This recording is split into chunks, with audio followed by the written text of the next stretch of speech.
How have we become so divided as a society? How have we become so divided, so polarized, so antagonistic to one another that so many people can't even have a calm, rational discussion with one another?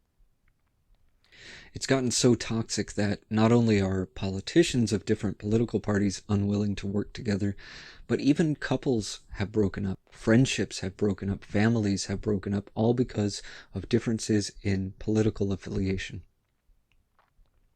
How did we get to this point of so much contention, so much hatred and hostility toward one another?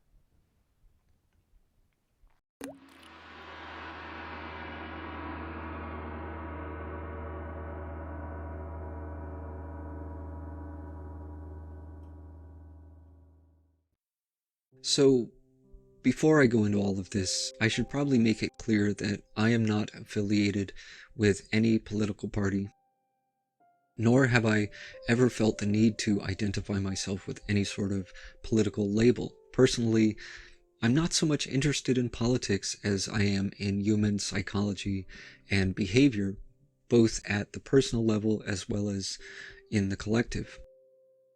But the thing is that politics, unfortunately, plays a large role in all of that, and vice versa. And the reason why I'm making a point of this is so that you know where I stand. Because usually when this question comes up, the people who show up to answer it are entrenched in one political party or another, which means that their answer is going to be influenced by and filtered through their own ideology, their own party affiliation and loyalty, through their own biases. When the question is presented, what I most commonly see is that a person representative of a particular party will point their finger at the opposing party and say, it's them. They're the ones creating all this division. And what they fail to realize is that just in pointing the finger and saying them, that in and of itself is divisive. The fact that you have this sense of us versus them is divisive. So just in that, you're already creating division. And this is one of the reasons why I don't ascribe to a political party, because we're all in this thing together. We all live here, and if we're going to work together to resolve problems, the last thing we need to do is create or maintain a sense of separation, a sense of competition, a sense of opposition. Certainly everyone is going to have different viewpoints, different opinions, different ideas about what is important or what needs to be done, as well as how things should be done. But there also needs to be enough civility and humility to be able to discuss these things, to collaborate and cooperate. When it comes to political issues, which oftentimes are really just social issues, I don't look at it through the lens of any particular political ideology. I try to understand the issue itself. I try to look at it from every angle in order to understand it more thoroughly. And my stance on various different issues is not consistently aligned with the stance of any one particular political party. On one issue, I might appear to lean to the left, and on another, I might appear to lean to the right. And in many cases, given the nuance and complexity of some issues, I may find myself somewhere in the middle, or perhaps even on the outside looking in. The problem I see with a lot of people is that they just go along with whatever their party dictates, much in the way that people blindly follow some religious dogma. They accept the entire creed without question.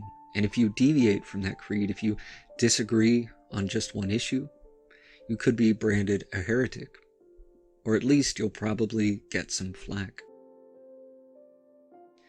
And so there's often a kind of absolutism, that your party is absolutely right about everything, and the other party is absolutely wrong about everything.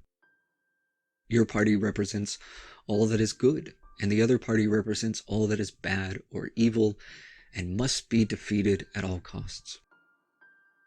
And so when it comes time to vote, a lot of people just vote for their party, regardless of policies or principles or qualifications. For a lot of people, it's simply about rooting for your team. And I think that this is unwise, to put it gently. This whole thing with political parties, political divisions, I've always seen that as a bad idea. And I know that I'm not alone in that. Many people feel that way. In fact, many of the founding fathers of this country were opposed to having political parties, warning that it would tear the nation apart. And I think they may have been onto something. Anyway, political parties do create so much unnecessary rivalry, and it reminds me of the same kind of childish rivalry that you see between schools or sports fans, which sometimes can become quite violent. And it makes me wonder why people behave that way. It's not rational, it's not reasonable, it's completely absurd.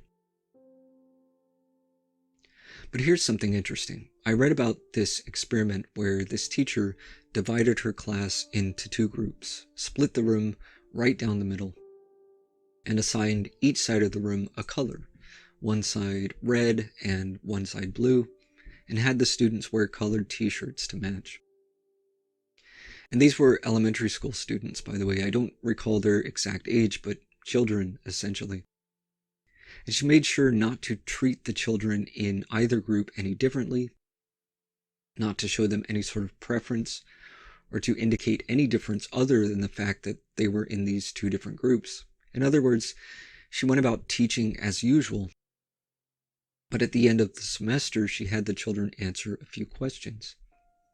And what she found was that most of the children were likely to perceive all of the children in their own group as having positive qualities, but little to no negative qualities. And on the other hand, they saw children in the other group as having primarily negative qualities. So it would seem as if there is, in fact, something in our nature which gives rise to this kind of tribalism that creates a sense of cohesion and conformity within a group, while at the same time creating an unfavorable perception of those who we perceive as outside of the group. And we can see this in many ways apart from politics. We see this with religion, nationality, ethnicity, class, gender, you name it.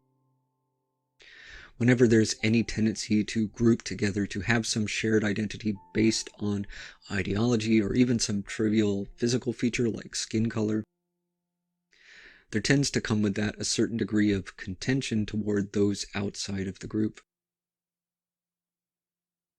So when people bring up this question, how did we become so divided? The answer is really very simple. As soon as you identify with some political party or nationality or race or religion or whatever it happens to be, you are in that act dividing yourself from others. You divide yourself from anyone who isn't identified in that same way. And in that division, there's already the seeds of conflict. Now, there might not always be conflict, but the potential is always there. Because the more strongly that you identify in that way, the more you perceive yourself and others as fundamentally different, even to the point of seeing one another as complete opposites, as being opposed to one another, in opposition, which means to be against one another, to be in conflict. Part of the problem with these kinds of group identities is that it distorts your perception. You see the world and other people through the filter of that identity. And one of the distortions is that you tend to see your own group in an overall positive way, which means that you can also be blinded to any sort of negative aspects. While at the same time, you tend to see all the negative aspects of the other group, but not so much the positive. When it comes to political parties, one of the things that I've often observed is the way in which people in one party will make all sorts of negative remarks and accusations about the people in the other party. But rarely, if ever, do they have anything positive to say. And this goes both ways. In fact, there was a survey recently where participants who identified as Democrats and Republicans were asked what words most described the opposing party. And the most popular words were things like bigoted, arrogant, spiteful, and evil. And what was particularly interesting to me was that both groups used the same words to describe the other group, and even to the same degree, more or less. But you don't really need a survey like that in order to see this. You just have to step back and listen to the rhetoric. And I know there may be some who will argue that one side is more divisive than the other, or that one side is more antagonistic than the other, or some other negative characteristic or behavior.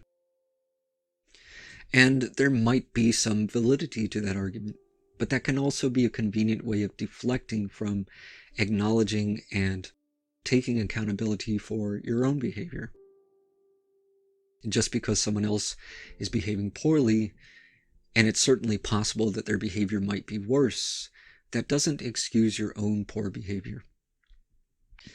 In fact, if you're also behaving in the same way, even if it is to a lesser degree, that takes away some of your credibility when you criticize and complain about what the other is doing, because you're also guilty of the same thing.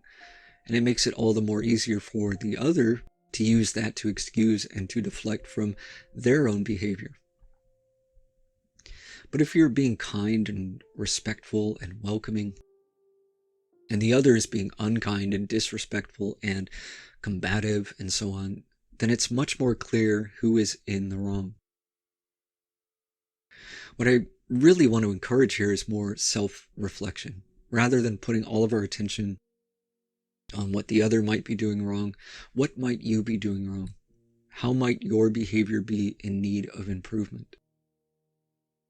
Now, I always say that it's much easier to find the faults in others than to see your own. And that the kinds of faults we see in others, the kinds that we find most disturbing, are oftentimes present in us as well. But we often fail to see that because we're so busy focusing on the other. And sometimes the reason we're so focused on the other is in order to avoid acknowledging our own behavior. In other words, what we accuse others of, we could just as well be guilty of ourselves. So it's always worth taking some time to reflect. The other thing is that we tend to make these broad generalizations. We tend to find the worst examples of behaviors and characteristics within a group of people, which might only apply to a small portion of the group. But we then paint the entire group in that way. We project those traits onto everyone in the group as if they're all the same, as if they all think the same, as if they all behave the same, and so on. And what we're usually honing in on is the fanatical ideas and behaviors. In other words, the extremists. And people always see the extremists on the other side, but rarely do they see them on their own side. And if you don't see extremists on your own side within your own political party, it's quite possible that the reason you don't see them is because you're one of them. And of course, there may be some other reason why you don't see it. But extremists never see themselves as extremists. They see themselves as righteous. They see themselves as the arbiters of all that is good and holy and true. But usually they're wrong, and that's what makes them so dangerous. At any rate, this division has become all the more pronounced over recent years, and one of the major contributors to this is mainstream news. The most watched news networks, for example, are extremely biased and polarizing, having become essentially representatives of the two main political parties. And so the news is often filtered through a political ideology and presented in a way that glorifies one party while demonizing the other. And it's really very unfortunate because a lot of people think of the news as being purely objective. They assume that the news is unbiased, that they're simply presenting facts and information without any agenda other than to inform the public. And so they don't see how they're being manipulated or indoctrinated or misinformed. Or sometimes the reason we don't see the bias is because we don't see our own bias. We only see bias in those who we disagree with, and because whichever news network we prefer confirms our own bias, we just see it as news and nothing more. But the reality is that many of these news outlets present information in a way that is greatly skewed and distorted and misleading, from the way that they frame a story to the kinds of facts that they highlight and withhold. And not to mention how much of the news these days is opinion rather than fact. It seems oftentimes that it's primarily opinion, speculation, interpretation, exaggeration, and so on, such to the point that you can hardly call it news at all. It's more like gossip. But a lot of this division, this contention, this hatred and hostility that we see in our society, a great deal of that is being propagated and exacerbated by so-called news journalists, interjecting their own political biases into the stories they tell. And to me, it's blatantly obvious. It's so obvious that I'm amazed that some people don't see it. But again, when a person relinquishes their individuality to become an assimilated member of the group, the tendency is to automatically adopt opinions from others rather than to form your own. The tendency is to abandon critical thinking altogether and to allow the group to do the thinking for you. And so a lot of the opinions and arguments that people express aren't even their own. It's just other people's opinions regurgitated, echoed back and forth within a bubble. When you talk to someone who strongly identifies with some particular ideology, you can usually predict what they're going to say.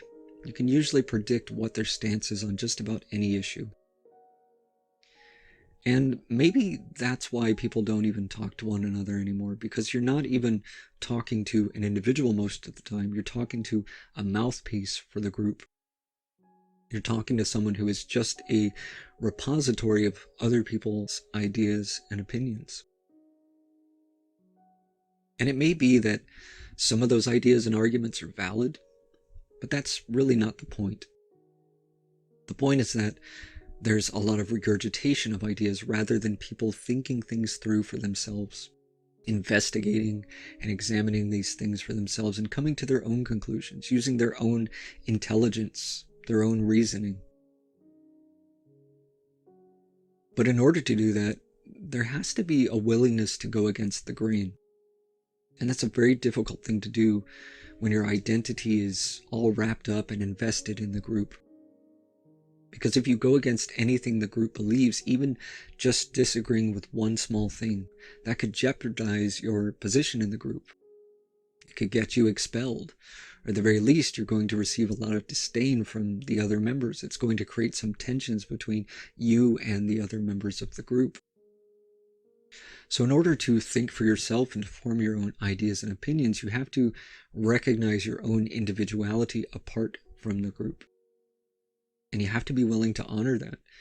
You have to have a certain degree of intellectual integrity, which means you might find yourself having a different viewpoint at times, and to be willing to hold to that viewpoint even at the risk of being ostracized.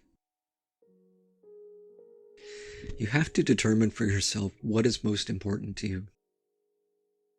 Is the truth the most important thing? Is integrity the most important thing? Or is it more important to fit in and to be accepted as a member of the group?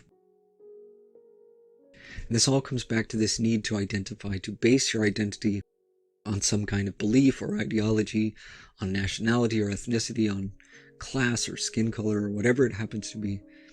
Why do we have that need?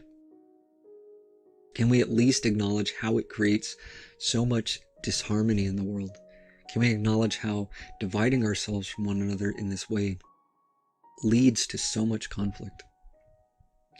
And it would seem to me that the way to resolve all of this would be to simply drop these kinds of identities altogether, which doesn't mean that you have to drop your beliefs, your ideas, your philosophy, your lifestyle, but to simply stop basing your entire identity on these things. Why limit yourself in that way? But I don't imagine that most people are going to do that, because there's still such a strong impulse to identify with something. But what I might suggest is that we expand our identity to something bigger than any political party or religion, bigger than nationality or ethnicity, that we look for some commonality that goes beyond all of that. And the one thing that we all have in common is that we are human. We are all human beings living on this planet together. So why not see yourself first and foremost as a member of the human family? And you may have your differences in culture, in appearance. You may have different beliefs, different ideas, different ways of living, but all of that is secondary to being human. So if we absolutely must identify as something, can we first identify as human so that everyone is included, so that we see everyone as members of the same group, and that we acknowledge the humanity in one another, that we acknowledge the humanity in others, even if they don't acknowledge your humanity, even if they're so blinded by their own ideology that they're unable to see that. Can you see that? And if we can recognize how we are all human beings living on this planet together, related to one another, as members of the same group, what else might we have in common with one another? What is it that all human beings have in common? Even when you look at someone who has a very different worldview, who has a very different ideology, a different culture, a different lifestyle, what are some commonalities? Don't all people want to be happy, to be free, to live in peace, to feel safe and secure? Don't all people want to be loved, to be cared for, to be treated with kindness and compassion and respect? Aren't these the kind of things that we all want? Can we at least recognize these fundamental human desires that we all share? And can we give our attention to that? If all human beings ultimately want to live in peace, to be happy, to be loved, to be free, and so on, what can we do to contribute to that kind of world? How can we bring that into reality? Can we bring that into fruition through division and conflict? Through hostility and hatred? Can we create an environment of mutual respect, compassion, and kindness by behaving in ways that are callous and cruel? Can you create a peaceful environment by engaging aggressively and antagonistically? At some point, we have to realize that how we behave, how we engage, how we treat others, even those we disagree with, that our behavior, the way we communicate, our choice of words, our willingness to listen, all of this sets the stage. All of this determines the direction that we move in. And currently the direction has been toward greater disharmony, division, conflict, violence, and overall unpleasantness. So if you want to change all of that, first of all, recognize how you contribute to it, and then ask yourself, what can I do differently? What might be a better approach? Don't worry so much what others might be doing wrong or what others might need to do to improve. Be more concerned with what you might do differently. Provide others with an example through your own behavior. Inspire others by your example. Show others how you would like to be treated by treating them in that way. This is how things change, not by waiting for others to change, not by demanding that others change, but by each of us taking the initiative to change ourselves.